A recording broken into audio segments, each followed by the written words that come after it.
इश्क हकीकी ही असल इश्क है।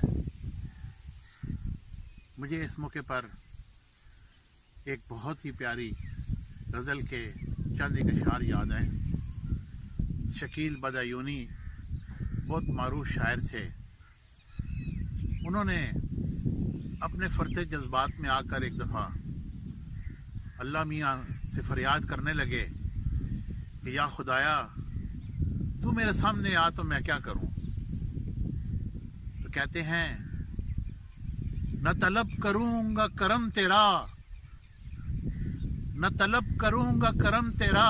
ए खुदा, अगर तू मेरे सामने आए तो कहते हैं कि न तलब करूंगा करम तेरा, ना ही दोष तुझ पे धरूंगा मैं। ए खुदाया, मैं तुझसे कुछ नहीं मांगता, फकत अगर तू मेरे सामने आ जाए, फकत तेरे पाए नाज पे रख के सर एक सजदा करूंगा मैं।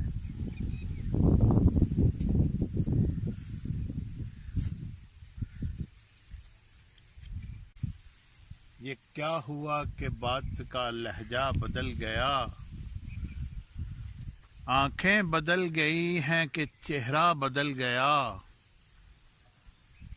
या खत्म हो गई है मोहब्बत की आबजू, या हाथ की लकीरों का रास्ता बदल गया।